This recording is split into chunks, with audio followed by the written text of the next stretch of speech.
Good morning. Good morning. It is Thursday morning, January the 9th. Rise and shine. Of course, as soon as I start, Stella decides to bark. Rise and shine. This is Coffee Talk. I'm Wesh 2, first warning meteorologist Eric Burris. It is a chilly start to the morning, impact weather for the next hour or so because of those wind chill values and cold temperatures, and yes, even freeze conditions north of town. So let's take a look at temperatures right now and just kind of get a lay of the land. All right. It is just now above freezing in Ocala. When I looked like minutes ago, we were colder than that. So anyway, 34 in Ocala, 37 degrees in Leesburg. It's 37 in Orlando, 40 in St. Cloud, and even in Brevard County, my friends, it is chilly there. But factor in some winds, okay, running 10, nearly 15 miles an hour, and you get wind chills that are just bitter, just awful. Feels like 30 in Orlando, feels like 28 in Daytona Beach, 25 in Ocala. This is why it's impact weather. This is why we've had all kinds of cold weather advisories and things of that nature overnight. I would say we didn't have frost advisories because of the wind. Remember, wind causes just enough friction to prevent much frost. So didn't really see that, but that wind is just it makes it cold feeling, right? So there you go. Feels like 28 degrees in Daytona Beach, 25 in Palm Coast and Ocala. That's not fun. Like at all. So apologies that's a thing this morning. It's winter though. That's just kind of the way that we have to roll. At least it's sunny and beautiful outside. Let's take you to our good morning, Stella. It's at least beautiful. Let's take you over to the tourist district tower cam, see what's doing. There it is, Epcot. Lots of people, I'm sure, will be heading out this direction today for sure. Wesh 2 Studios Tower Cam looking toward the Majesty Building in Altamont Springs. We're looking good. Let's head over to the View in downtown. Look at that. It's a nice clear sky. Ocala, where I was yesterday. Sun is shining bright. That little downtown is beautiful. My live reporting spot, by the way, not that you care. I was standing like right there, like right there in that bottom left corner. It was, of course, and then they start turning. How pretty is that sky, though? All right, one more tower cam, just because I like looking at water. Don't judge me. Oh, Carnival Freedom in there. Still haven't fixed the whale tail. How long has it been since that fire? Still haven't fixed the. I mean, it's still a beautiful ship. Still having a lot of adventures, but I guess they probably have to put it into port for that sort of thing. This morning, as of all the data that we found, is the coldest temperature that we have seen since last year. Made it down to a low temperature in 2024 of 38. This morning, 37. Now, I just want to check because all right, so we're sitting at 37. I do want to look. Stand by. Did we get any lower than 37? Temperature 37.4 is the low at 6:53 a.m. and we're just kind of sitting there. Okay. Yeah. Actually, it looks like the temperature will be up to 39 here. The database is updated. My computer goes and fetches the data every couple of minutes. It has not clearly gone to get that data yet, but there you go. What about Ocala? Let me just check Ocala just for fun. OCF. So you're at 34 now. It looks like you hung at 32 for a bit. You were at 33 for a while, but you made it down to 32, it looks like, in Ocala. 6:35 a.m. So there you go. All right. All right. Where do we go today? It's chilly this morning. What about the rest of the day? It's going to be a beautiful day. Yeah, we're looking good. We're looking good. We're looking good. Partly cloudy skies. It's going to be chilly again. Don't expect us to warm much. I'm speaking of chili. I made chili for dinner last night because between sopa and chili, that's what you do in cold weather, right? 53, 1 p.m., 56 degrees will be our high temperature in the city. Here's a look. And just like yesterday, right? Average high temperature, 72. We're missing that mark area wide. 50s around Central Florida. So, yeah, good times. when do we recover? When do these temperatures start to climb? We do have some changes, and so for that, let's look at our 7-day forecast, okay? This morning, chilly. This afternoon, chilly. Tomorrow morning, chilly. Tomorrow afternoon, I spy with my little eyes some 70s returning. Then a few showers on Saturday. Of course, that could play into the race forecast if you're running in Disney.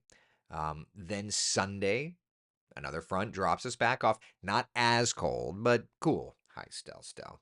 And another little front coming in midweek, but we've got a lot of beautiful weather ahead. So, my friends, we are looking good. We are looking good. We are looking good. All right. For racers, of course, everybody wants to know we've got you covered. Okay. So, Sunday, the full marathon. Nicole Houston, colleague at Wesh, well, colleague at HTV Design, the corporate graphics hub. I'm talking to you. All right. Cold, dry for the full. She's running the full. That's chaos. What about the half marathon? I know my brother, sister-in-law running this one. Temperature's going to be warming. We'll be watching for some showers, though, later on, right? And then we've got the 10K. Why is that in black and white? Is that the logo? Okay. All right. And then we've got the 5K. All looking good. All looking good in the hood. Now, let's time out the showers for Saturday, right? Because that's the next chance of rain in the 7-day forecast. All right, here is our future cast. Clear as a bell right now. Perfect. Kind of makes sense, right? Looking good through tonight. Couple of clouds rolling in for our Friday. Now, here's what's interesting. Our futurecast has been showing showers arriving late Friday. That's been a couple of runs of that. Oswald is usually presented in black and white, Tad says. Yes, but the whole logo being a black background is odd. Usually, I get Oswald being black and white, but usually the background is. I didn't make those logos in the system, so I have to check. Anyway, all right, so early Saturday, Futurecast is bringing those showers. So that is a change from what the GFS had. Futurecast is saying late Friday, overnight into Saturday. If that's the case, that would be fantastic for the racers. So that's our Futurecast. Let's look at the GFS.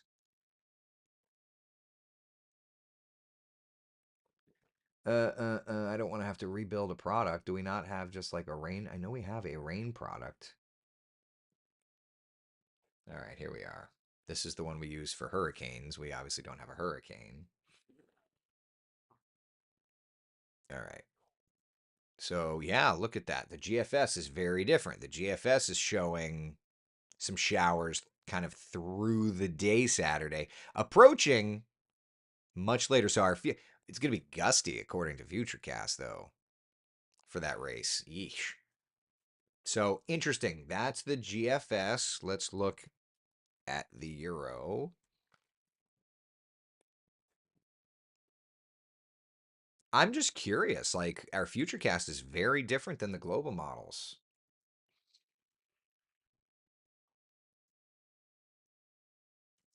So the Euro is a little more in line with the Futurecast model, bringing early showers and then clearing it out. Yeah. So we'll definitely have to watch for the half marathon. We'll definitely have to watch for a little bit of rain to see. I haven't looked in a while. What's Beta Futurecast saying? Kind of forgot that thing existed over there in the corner. Let's check if it even goes out far enough.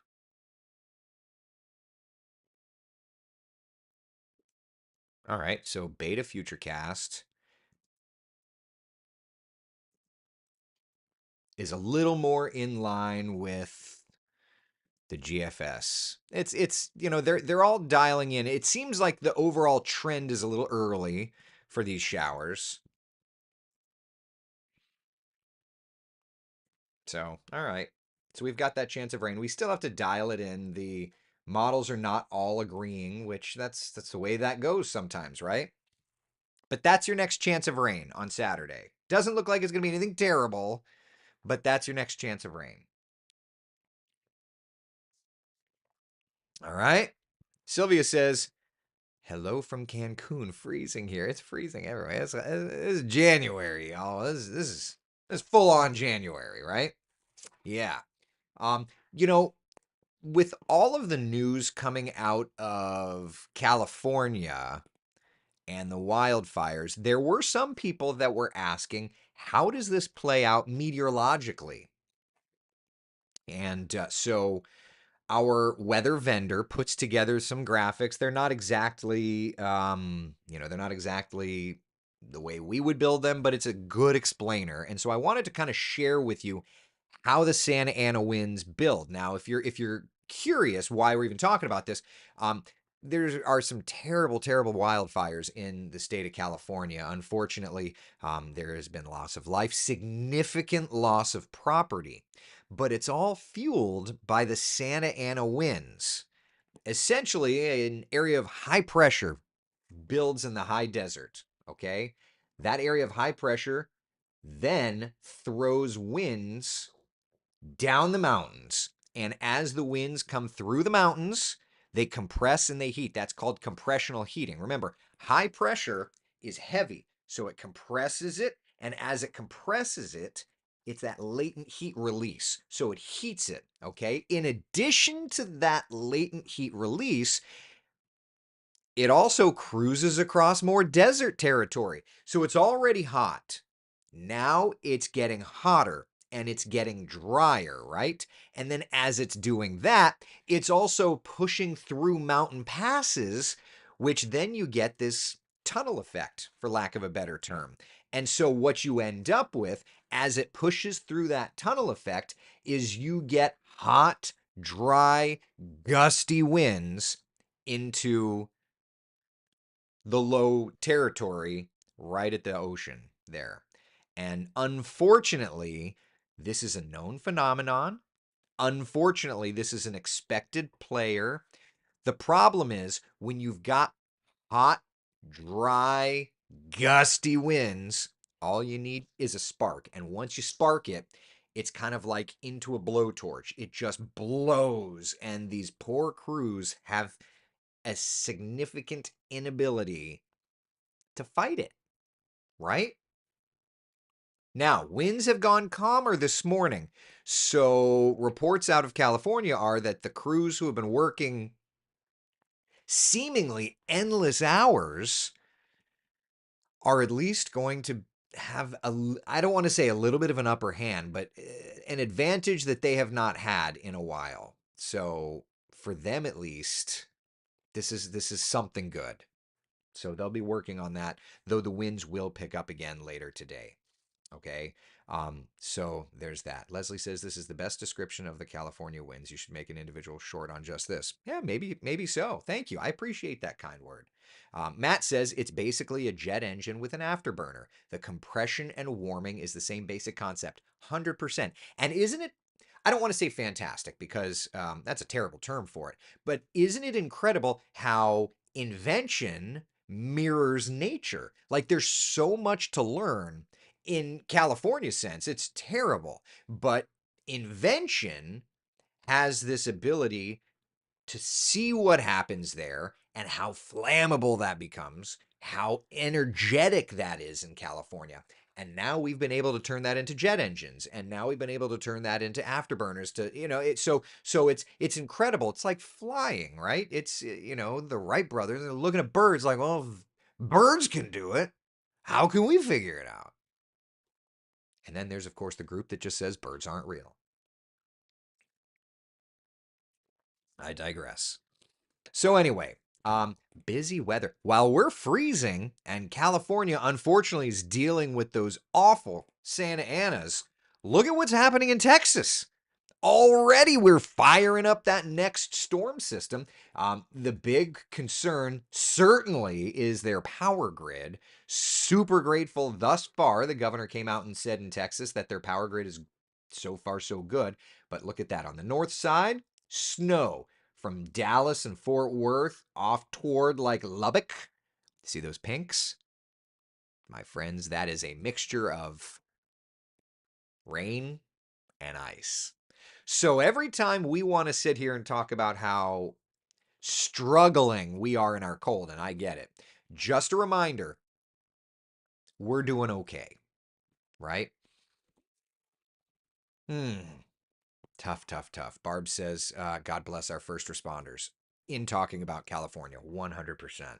100%. And not only the first responders holding fire hoses, but what about the first responders, the volunteers? Like, for example, I saw Wesh 2's Bob Hazen this morning. He was out at the American Red Cross right here in Central Florida, where a volunteer will be going to help because the fires are burning, but these are people's lives. These are people's homes. And they so many unfortunately are now homeless. Close your eyes and imagine what that would feel like. What what do I do? What's the first thing you do? And that's where another first responder comes in, the American Red Cross. Now, I've served on the board for the American Red Cross, full disclosure, so it's obviously an organization that's near and dear to me. But the Red Cross is going to come in and say, we're going to help you. We're going to help find a place for you to lay your head. Um, and it's not just the American Red Cross. There are so many organizations like that. I'm just using that as an example because I know that organization, right? But as Mr. Rogers always said, look for the helpers, right? Um, and so many people's lives are being impacted. Look for the helpers. They're there. Certainly, we'll be thinking about our friends in California, but mm, just tough. Now, one thing that I'm curious, and maybe some of you would know, maybe some of you have lived in California. Do they do controlled burns like we do in Florida? Seriously, this is a serious. I don't know the answer, and that's kind of one of the things I wanted to look at today. Is to dial in because in Florida, and if you're new to Florida, there are times of the year where you're just going to see a bunch of fires. You're going to see smoke. Like yesterday, I was flying, and I just saw smoke on the horizon. Certainly, I would have expected it to be controlled burns, and we track that a lot. Just to let you know, right? And we're getting into the season. We're probably gonna have to start watching for that. But they forestry folks do that um, so that they burn out fuel, so that these fires don't have as much fuel to spread. You know, Diane says I have heard that a lack of controlled burns is part of the issue in California. Interesting. I feel like that's a story if they don't do controlled burns, because now Oliver brings up a good point. California may never have the right conditions for controlled burns. That's a good point. That's a good point.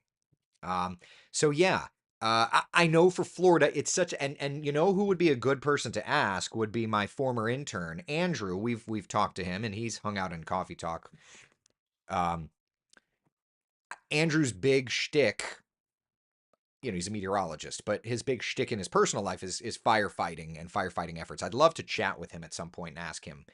I have to bother him today about that. Just curiosity's sake, you know. Will controlled burns stop the winds? Certainly not. But if the fuel isn't there, and I don't know if they do or if they don't. Some people are saying that they don't. So yeah, it's but there's a reason Florida does the controlled burns. So watching the news yesterday, and one of the neighbors said they just saw a tiny fire. They said it wasn't any camping or anything going on, so they thought it was arson related. I mean, the problem is with Santa Ana winds when the wind is just so strong. You get one ember and it'll go. You know what I mean? That's the problem. Interesting, Barb. Interesting. So, yeah, I'm going to pitch that as a story to do. Yeah. All right. So, anyway, um, unfortunate. It just is a good reminder that every corner, every corner of the country, of the world, has things they have to watch for in terms of weather, right? Like we have hurricanes, there's snow, blizzards, there's fires, things like, and like you see on our set, like case in point, you see on our 7-day forecasts. These impact icons. This is here to let you know about impact weather. And then we have and I'm just going to pull an old graphic up. We do these alert icons when the weather's bad. My my company owns stations in California. I made a third icon for our California stations talking about wildfire days. Did I may have even loaded it at Wesh. I don't know. But anyway, so we're trying to do our part as broadcasters to inform our communities that we serve about the dangers of weather. Yeah. My friends have evacuated with just bare essentials, but glad they got out ahead of time. Just so sad. So sad. Just so sad, so scary. Our weather's quiet, but we have to send good vibes and prayers and anything we can to help our friends there. Christy says KCRA 3 in Sacramento. That's correct. Yeah. Yeah, we've got KCRA 3. We also have Central Coast News. Is that what it's called? In Monterey. Yeah, I'm looking around. I'm looking at our California station. So, for example, I'm just going to pull this up from our, let's see, KSBW. I'm just looking to see Monterey, Salinas, California, KSBW Action News. Just looking to see if there's anything. I'm going to pull this up just to share with you. This is from one of our sister stations in California. I haven't watched it, but it may be an interesting little clip just to hear about how California is covering these fires. Let me get this dialed up here, and then you don't have to listen to me. Of course, there's an ad. Of course, there's an ad. Gmail account with your own domain and branding. Cool. Helping your business look professional in any inbox. That's business email made easy with Google Workspace. Love that. Close to home. We've seen this. We've seen fires. This late in the season, though, you can't. And this populated of areas. Yeah. So we do have, here's another map. This puts in perspective the size of these fires. The Palisades fire growing earlier this morning. That was at 11,000. Last night, only around 3,000 acres. That means it is exploding in size, unfortunately, as we still have those offshore winds very strong throughout the day and last night overnight. Also, the Eaton fire, you can see that one's also growing as well. And then Hearst fire. All of these fires are continuing to be fueled by this winds coming in, these dry winds. That's why we do have a red flag warning through tonight. Now, this does expire tonight. High wind warning as well. But the conditions aren't necessarily going to disappear. We are going to continue to see these dry, gusty winds. And also, in addition to these gusts of 90 miles per hour. Okay, can I just... This is why it's unbelievable. 90-mile-per-hour wind gust? Y'all see that? Anyway, sorry. She's lovely, by the way. Love talking to her on the phone. Hour up the hillside there from the Eaton fire, and then 74-mile-per-hour wind gusts around the Palisades fire. It's also very dry, so those relative humidity values are in the single digit to about 10%. So very dry winds. We've talked about it. We talked about it last night, how they have not seen rainfall. And this is really showing the devastation of that from being so dry and so windy. I mean, they get these winds in wintertime. The Santa Anas, it happens, but the fact that they were so dry going into this was the worst setup that we could imagine. And now look at those winds continuing. This is a forecast model of those upper winds continuing to bring that dry air. Not expecting to see much relief until tomorrow. Finally, as we go into tomorrow night and Friday, look how those winds finally start to die down a little bit. But Aaron, it is going to remain dry, and those winds, unfortunately, remain coming in from the northeast, which is a dry wind. All right, Gina, thank you. Okay, so clearly, it's impossible to do much with 90-mile-per-hour winds. I actually can't even imagine having to do that. So, yeah. Oh, man. Man. All right. So there we are. All right. So let's just keep in mind, we're going to do everything we can to try and help our friends and families and neighbors and relatives over in that way. Leslie says 90 mile an hour with fire. I'm out of there. 90 mile an hour from a hurricane. I'm charging my battery back. It's just different. A fire is, yeah. Trolls should be gone. I took care of it. All right. So that's where we're at. Quiet here, but just watching with such pause. Yeah. All right. Beautiful weather here. A couple of showers on Saturday. Stacy's asking about thoughts on how bad a winter storm. So winter storms don't have names. The Weather Channel does it, but I'm not exactly in support of that.